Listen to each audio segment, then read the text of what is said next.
Greetings, friends, colleagues, and neighbors, everyone participating in Bridging Divides El Dorado. I want to introduce you to Pete Peterson, who's Dean of the School of Public Policy at Pepperdine University in Southern California, which looks like Pete's got a picture of the university right behind him there. Pete, welcome to Bridging Divides. Ken, great to be with you and also with the folks of El Dorado County. Just honored to be a part of this series of conversations and also the chance to speak with folks that are interested in the flourishing and civil discourse there in El Dorado County. Great. Well, let me just provide our group with a little background about you, and it won't come close to covering all that you have done, but I'll just give people a little bit of background. Then I want to just ask you a few questions about the work we're about to embark on. Dr. Peterson is a leading national speaker and writer on issues related to civic participation, the very things that we're going to be doing here in El Dorado County. He's co-created and currently co-facilitates the training seminar, Public Engagement, the Vital Leadership Skill in Difficult Times, a program that's been attended by over 4,500 municipal leaders. And he's also helped to develop the program Leading Smart Communities, which explores the ways in which technology is changing local government processes. Pete has also been Public Affairs Fellow at the Hoover Institution, and he serves on the Leadership Council of the bipartisan nonprofit California Forward, on the National Advisory Council for the Ashbrook Center, as well as the Scholars Council for Braver Angels. And Pete, we'll be having about 7 people from Braver Angels helping us at the event and working with us afterwards. And I want to thank you for putting me in touch with them many months ago. It's been a great partnership. I've learned a lot from them, and I'm doing some interesting things with them, and I'm thrilled that they're going to be part of this. So let me just ask you a few questions. First, can you just tell us all a bit about your background and your interest in bridging divides? Yeah. Well, to try to make a long story short, it definitely has been a circuitous route to this dean's chair here at Pepperdine School of Public Policy. I actually started my professional career in the private sector, worked in marketing and advertising for the better part of 15 years, and found myself in New York City on 9/11, which is a day that I describe as the beginning of a early onset midlife crisis. It really sent me to question what I was doing in my career there, then in my early 30s, and eventually sent me back to graduate school, which happened to be, even though I had grown up in the Northeast, brought me here to California and to get my own master's in public policy here at Pepperdine. Coming out of that degree program, I developed a real affinity and interest in local democracy, and was offered and wrote my master's thesis on public engagement in local government as a way of developing more sustainable policy decisions, and was offered a position by one of my professors, a gentleman by the name of David Davenport, who was the Republican co-chair of a bipartisan organization, nonprofit called Common Sense California, which had worked across the state to better engage Californians in statewide, state level policy decisions. That was back in 2007. And I signed on as their first executive director coming out of the graduate program, by then in my early 40s. And that was really my first introduction to the importance of bipartisan dialogue as a way of finding sustainable policy decisions. And really, since that time, I've remained at least somewhat involved in bipartisan and certainly broader public engagement processes, whether through training or consulting or writing.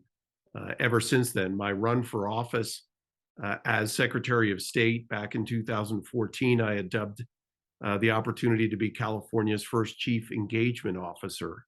And so, in that, it was really a call toward uh, using that office to promote broader and more effective civic participation. And that certainly is a set of passions that continue to this day.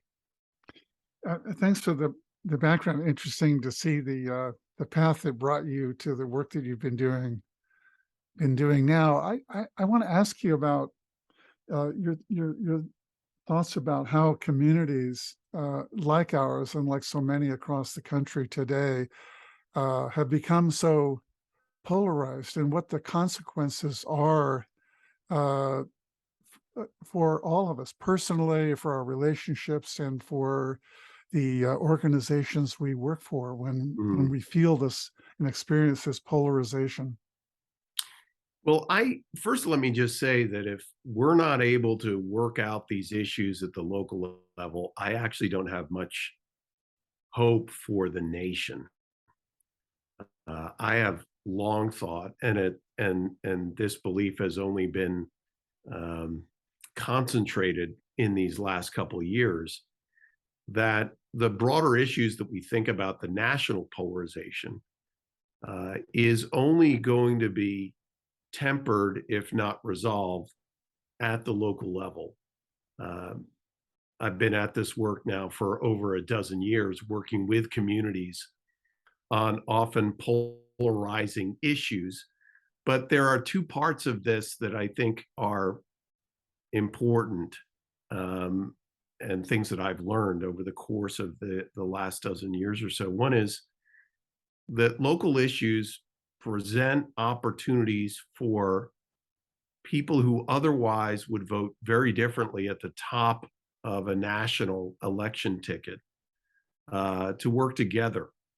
Local issues often aren't inherently partisan. That's not to say that they're not polarizing. There certainly are polarizing issues at the local level. But I've seen often, even in places like where I've lived for the better part of 15 years in Santa Monica, um, a very well known progressive bastion, but on issues of land use and development, on issues of education, on issues of even on criminal justice, public safety, can act in ways that could be seen as being quite conservative. And so the partisan labels tend to drop away at the local level, even as issues remain polarized. And so I think there are opportunities for people to work across what might be seen as partisan divides in the interest of their community. The second thing that I would just raise as being a pathway for hope is that when you start with a question of residents of a particular community, whether it's El Dorado County or particular neighborhoods in large cities, why do you love where you live? And start with that love of community first and being able to clearly enunciate and define what that means to people. That your ability to start from that grounding and foundation to broader and even polarizing local issues, you stand a much better chance of coming to a resolution as opposed to starting with even a question like, why do you love America? Right now, I think we're actually too polarized to even ask that level of what the kids say is a meta question, um, in some environments and on some issues. But if you get people one on one or even in small groups and say, why do you love living in El Dorado County? Even as you may disagree on policy and larger political issues, chances are you're going to come to an agreement on the things you love about El Dorado County. And this isn't just being Pollyannish. This really is, I see, the beginning of the steps forward to healing some of the partisan divides is when we can understand that we actually do have things that we love about where we live, and then connecting those to larger political and policy debates. And Pete, I'm thrilled to hear you offer that suggestion. And it coincidentally, you and I didn't talk about this, but one of the very first activities at the event um, is to have people in Paris, maybe 100 people, finding someone they don't know. And I had two questions for them. One is, what do you love to do when you're not working?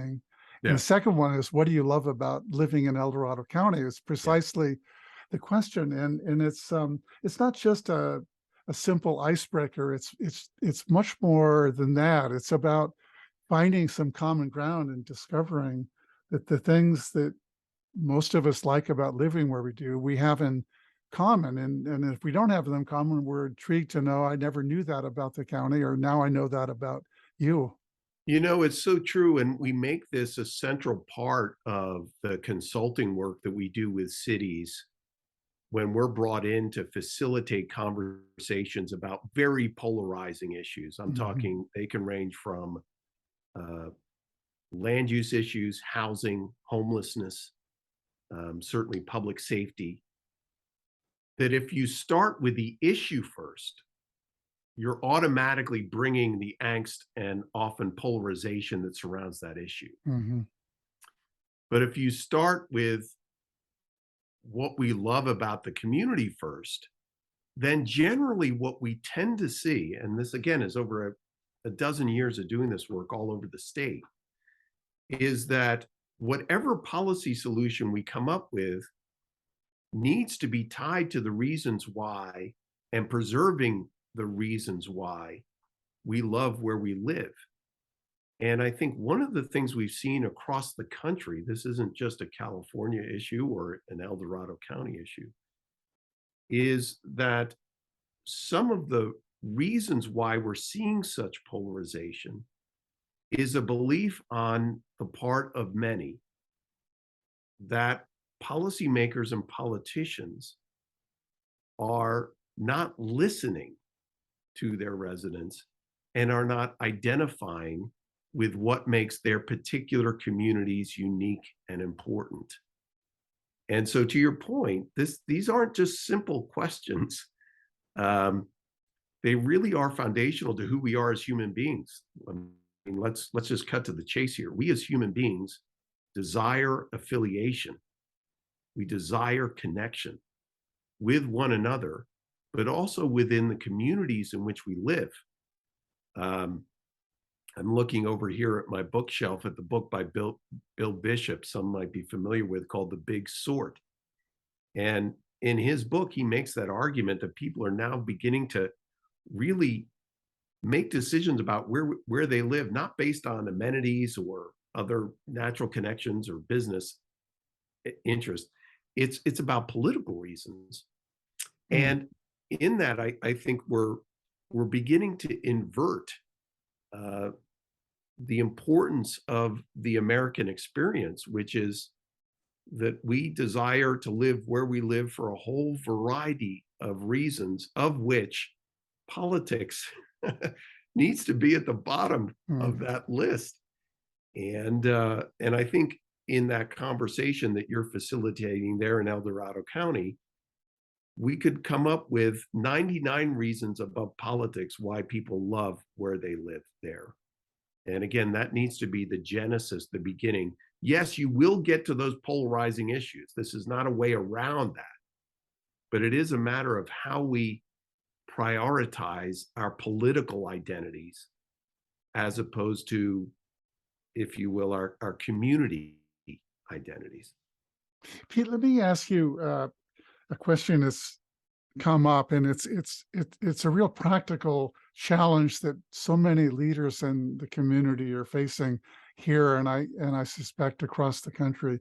And I'm thinking about civic leaders who now have time for the public to come forward and voice their concerns, raise questions. And it happens in civic government, it happens in school board meetings. There are 14 school districts in the county, and more so in the past few years because of the pandemic, health policies, politics, and perhaps concerns about educational issues. People are coming forward, and there's this idea of civil discourse is kind of not happening Yeah. in many cases, and I think public officials are struggling with what to do. It's really important, of course, that people in the public uh, uh, have an opportunity to share their concerns, but it's not happening in a way where it leads to conversation, and it's actually caused many leaders locally to throw their hands up and say, "I've had enough of this. I can't take it." Are there things that can be done in those public settings to improve the way that public officials and the public interact with each other? Well, Ken, we talk about this in all of the training work we do, that the great irony of public comment is that, just looking at it from a communication process perspective, it has every ingredient of toxic conversation. Number one, you're asking people to overcome their greatest fear, which, as we all know, is public speaking. So you're only going to draw a subset of your broader public who are able to overcome that fear. Second, you have time limited the time with which they have to make a comment, usually 2 or 3 minutes. And related to that, third, you are preventing engagement or conversation by policymakers who are at the dais.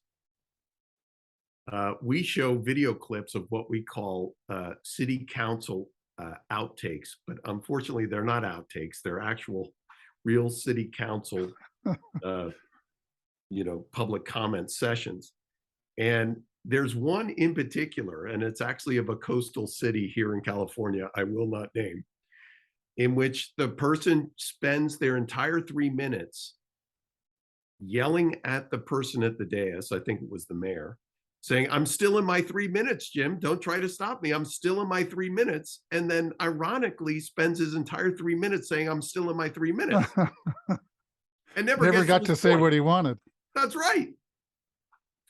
And so, all to say, and again, this is something we include in each one of the training programs that we offer for public officials. You have to do public comment, right? This is a part of both the Brown Act and general local democratic principles, that in a policy-making session, which is what a city council or planning commission or police commission, that's what those are. Those are public policy-making meetings. You need to allow for public engagement of a sort, in this case, public comment, to be a part of that agenda. Completely understandable. But let's not, I think what happens, and this is just goes to your point, Ken, is that I have spoken with dozens, if not hundreds, of local leaders whose complete understanding of public engagement is public comment. And having gone through bad experiences in public comment, and every elected official has, every single one, I don't care what city you're in, every single one has, or county. They think, well, why would I want to do more of that? And so the point of many of our trainings is just getting people over the hurdle to understand, yes, you have to do public comment. Yes, it has to be under Brown Act rules in how much minutes are allotted, and making sure you can't interrupt the person who's speaking no matter what they say.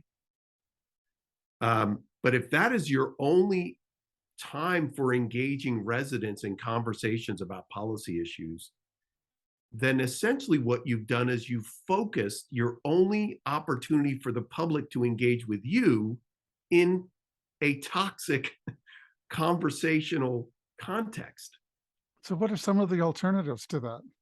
So many of the trainings that we and consultations that we enter into really focus on a couple different, we don't have a particular process. I mean, this isn't a set of Ginsu knives that we're showing here. What we try to present are a set of principles that constitute effective public engagement. Number one, it's residents talking to residents.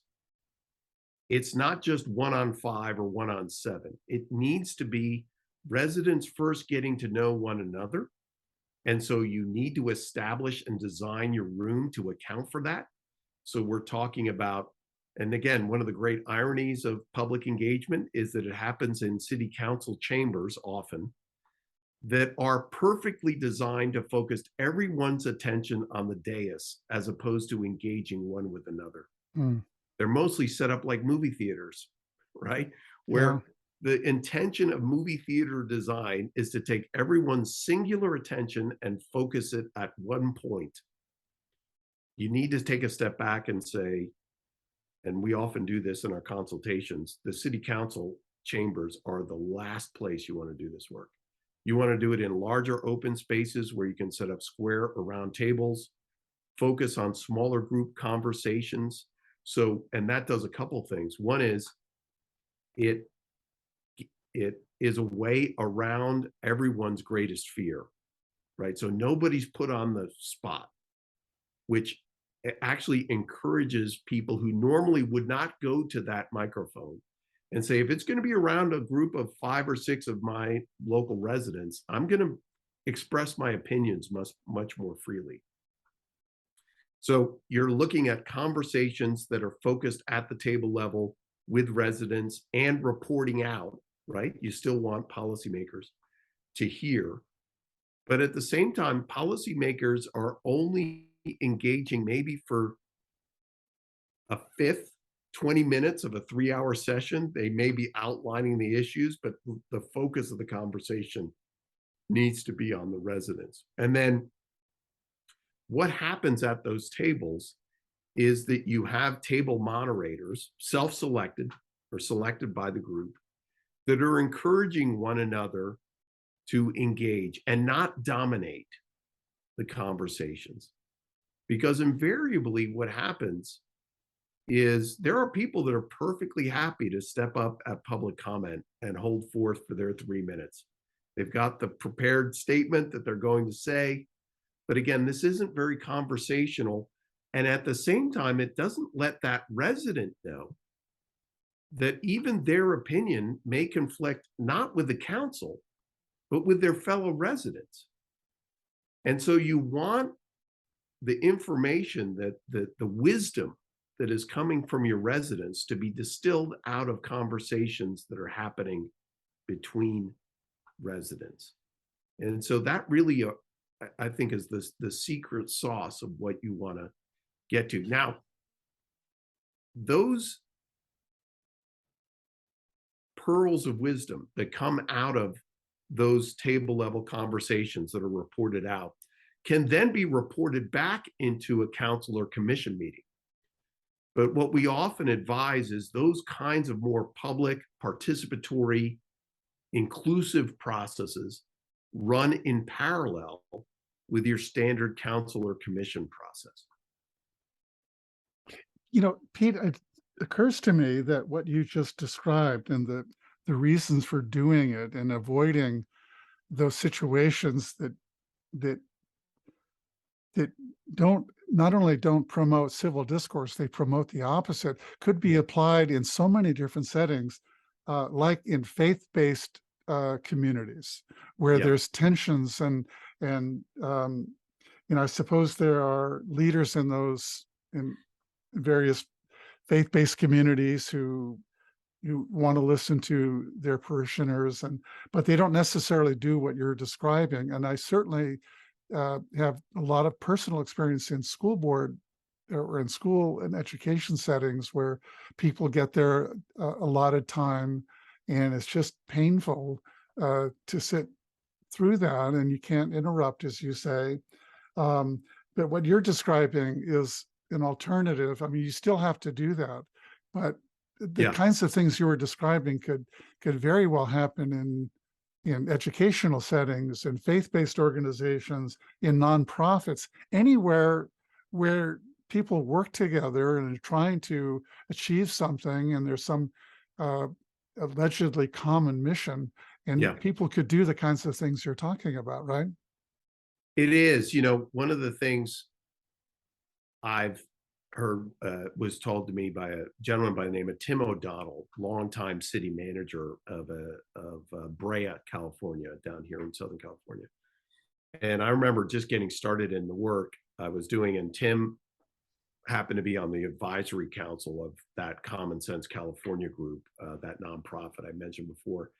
And Tim said, Pete, if I'm not doing public engagement internally with my staff and team, there's no way we're going to be able to do it externally when it comes to the residents. It's the reason we titled these public engagement sessions a vital leadership skill. Because one of the things when I started in the work, I thought, well, it's just about facilitation skills. It's just meeting facilitation. Here are things that you need to do when you take a large group that's been polarized. But really, I've learned over time that it is actually a view of how you see your role as a leader and how you see your role as a citizen or resident of the community, or a particular community, a faith community, or connected to a school board, as you say, or you're a parent of kids in school. Mhm. Is there are a certain set of responsibilities that go along with that as well. And one of the things that it is hard for some, uh, and this is again why I talk a lot about emotional intelligence when it comes to this work. That may sound kind of woo-woo to folks, but there is a certain degree of being able to take your hands off the wheel of the final decision that has to be a part of good public engagement. It's not as if you're going to blue sky and do anything. I mean, you have restrictions on budget and timeline, and certainly we have regulations and restrictions that, you know, community town ordinances and county rules and state rules, and obviously the Constitution. But at the same time, if we're going to come to a public process with a decision already made, and this is where I see most public processes failing, is when a policymaker has come to a public process with what I call the cake baked solution. That this person's job is essentially to sell the idea that he has to the residents. And we may gather the residents together and it'll look very kind of public-y. But if you're not willing to at least allow for some degree of flexibility on the final policy outcome, chances are you're going to set yourself up for failure. But also, and I've seen this happen over and over again, you're going to prevent the chance for the wisdom of your community to inform your decision. And I have seen this in a variety of circumstances where the advice of one of the residents or a group of residents in shaping a final policy decision actually produces a better, more sustainable decision. But that takes a willingness to listen. And also a willingness on the part of the public to understand there are restrictions on a number of different policy levers that need to be considered when coming to what might be called the common sense or the sense in common about a particular issue. You know, it occurs to me, Pete, that many people in the community that decide that they want to become public servants and there's an issue that they care about, and or they care about the community, that they get elected or they get hired, and they've had virtually no leadership training. Hmm. And so they come in with great intentions, and then you know, the wheels sort of come off, and it's really hard, and some really great people end up leaving, or they become bitter and cynical. Yeah. And one of the things I'm hoping comes out of this Bridging Divides initiative is that some of our sectors, whether it be public safety or government or the nonprofit world, healthcare, education, come away thinking about systems they can put in place so that new people that join their sector or leaders that become part of their group uh, get the, I'm not sure training is the right word, but get some opportunities to learn about what works and what doesn't work to help avoid the frustration that some of them often feel. And to hear what you're talking about is a different way to get at what they're trying to do in ways that actually end up being much more satisfying and successful, not only for the leaders and the people in the organization, but the people that they serve. You know, Ken, I think you've put your finger on an extremely important element to this broader conversation, which is the generational element. Um, it it reminds me of one of the first public engagement processes of the kind I've just described that I was a part of. Was back in 2009, and it was in the city of Salinas. I'll just say what city it was because it actually is a great story. Um, they this, as you remember, back in 2008, 2009 was the teeth of the Great Recession. Cities around the state of California were scrambling to fill immense budget holes. And in Salinas, they had a $20 million deficit on a $100 million general fund. And they really were at wit's end to come to how they were going to close that budget gap, either in reduction of services or increasing in taxes and fees. And so we were brought in by the mayor and the city manager to convene a series of budget workshops around the city so that residents could participate in understanding what the trade-off decisions were going to be that were about to come before the city council. And I'll never forget, at the end of the first of the series of 4 workshops we did around the city, was in the cafeteria of a community college there. We had about 150 people there, 200 people turn out. And we went through this process. I won't go into all the specifics, but it was a great public process. And at the end of it, one of the residents stood up because the facilitator had asked, I'm guessing this is one of the first times you've ever participated in something like this. I'd love to get your feedback. The mayor and a couple of the city council members are standing in the back, and I'm sure they would love to hear from you as well. And I was standing right next to the mayor, a friend of mine to this day, Dennis Donahue. And one of the residents stood up and said, it was great to meet fellow folks in the town I'd never met before, my neighbors, talk about these important issues. I didn't know how constrained the budget was, and I've learned about that in some new ways. But when it comes to the specific decisions, really what I want the council to decide on is what are the decisions that is going to make it possible for my daughter after she graduates high school to return to Salinas to live. That was what she cared about. And I was standing next to the dentist and I elbowed him in the gut. I said, Dennis, did you hear that? He said, yeah, the lady would like her daughter to come back and live. I was like, no, that is the heart of how she sees policy decisions.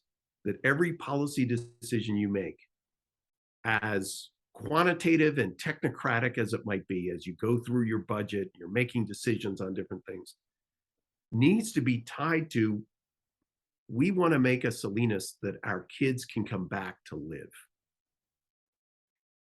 And if you can't square those two things, it's going to be tough for your residents to understand that. They're not going to get into your Excel spreadsheet of $100 million budget and go through line items.